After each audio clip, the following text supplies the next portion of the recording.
started Urbanized in July of 2017 when my co-founders and we met and we started brainstorming on ideas of what we could do, something meaningful, something impactful. And we remembered the days that we worked at Starbucks and when we were in high school to help pay for college eventually. And we remembered all the trash, all the coffee grounds that we would throw out into the trash every other hour. It was an entire bag. It was an enormous bag, and it was impactful that was just only one store, and that would accumulate over time.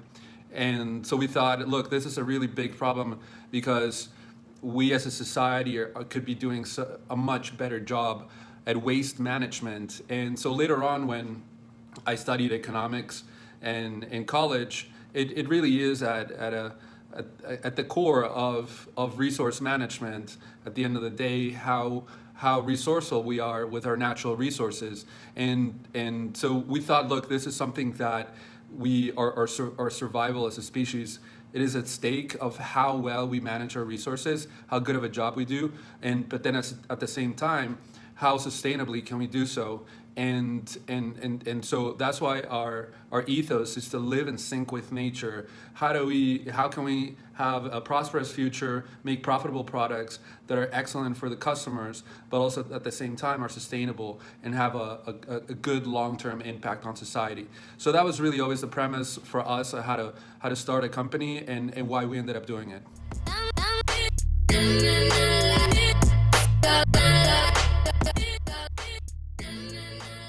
When we started Urbanized in the summer of 2017, we initially started to focus on coffee grounds, and the initial research that we did was that coffee grounds were very good for exfoliating soaps or scrubs, and that they help reduce cellulite and stretch marks, and are very good at alleviating eczema and psoriasis. And we also knew that coffee was utilized as a fertilizer, for it to be used as a compost, and in addition, we also knew that coffee is a good stainer, and a lot of people do stain their coffee on clothing inadvertently, but it's actually a very good stainer for wood, and it's a natural one at that, without the use of any petroleum or anything like that. So what we did is we prototyped 3 products: a wood stainer, an exfoliating soap made out of coffee, and a fertilizer, and we took that to the farmer's market. And the exfoliating soap did really well, followed by the wood stainer.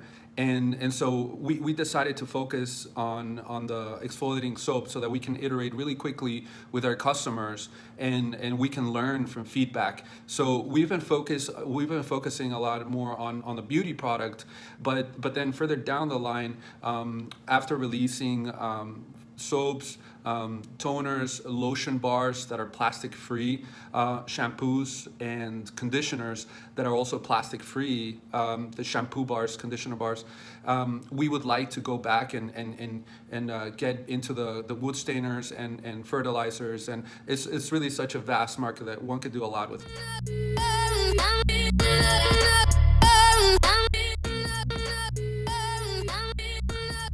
Well, we are no exception to all the startups. We go through a lot of challenges ourselves. To this day, when we first started, was to finding a product market fit for our product. The exfoliating soap that we released, we had to ask ourselves, why would our customers, why would people in general want to use this product?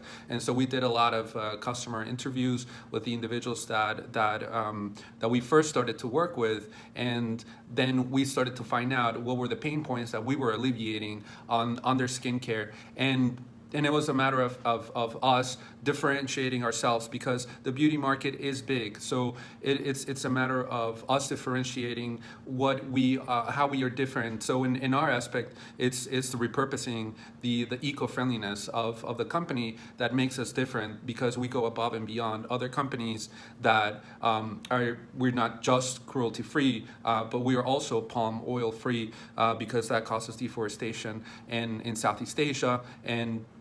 And so that was really the challenge was how to get the messaging across, how to be able to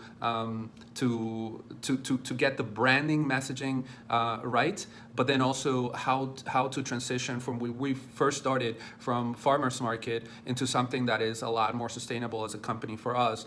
And so that we went to Amazon and and we did e-commerce. So it was really a challenge actually for us to get on Amazon, getting into a good listing and being able to rank correctly. So now a lot of our challenges today is to branch out of Amazon and to be able to do our own e-commerce and to be able to launch different products.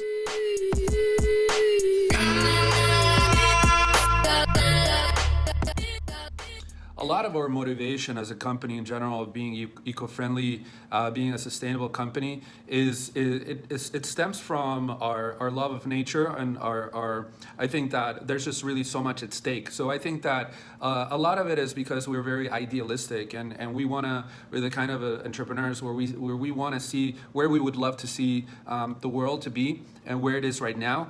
And we see that there's this enormous gap still because a lot of corporations, they still operate under under practices that are not environmentally friendly, because still consumers, governmental regulation is still not there yet. And so, but we believe that it is a trend, though. It is changing, first of all, because a lot of cities have started banning straws that are made out of plastic, and now they're made out of paper. So those kinds of changes are taking place, but we are very much at the forefront of how a company should think in terms of the long-term sustainability aspect. So I think that a lot of it is just really comes down to our love for the environment, and also we have been ourselves very impacted by programs like Cosmos, by Carl Sagan.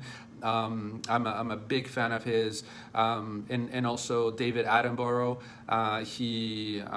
He's a predominant naturalist, and so I think that growing up watching all of his shows have really greatly impacted me, and so I'm very happy that now I get to do something that I absolutely love and that I get to contribute to the environment.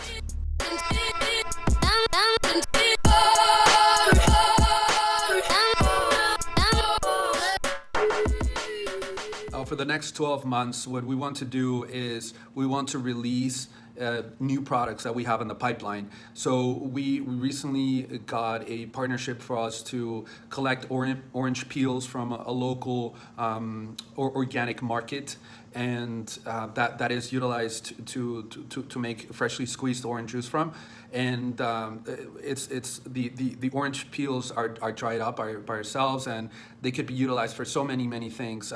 Right now, of course, our focus is on beauty, but we also just recently made a partnership with a flower shop, the flower delivery service, and so whatever is unsold or hasn't made it to the customer's hands, we collect that, and we would also be processing that to make beauty products. And so we're really excited about these partnerships because we actually do depend on the collaboration of other companies, basically other people's organic waste, or what would be considered waste for them, is actually the material that we work with, so that it doesn't end up in landfills.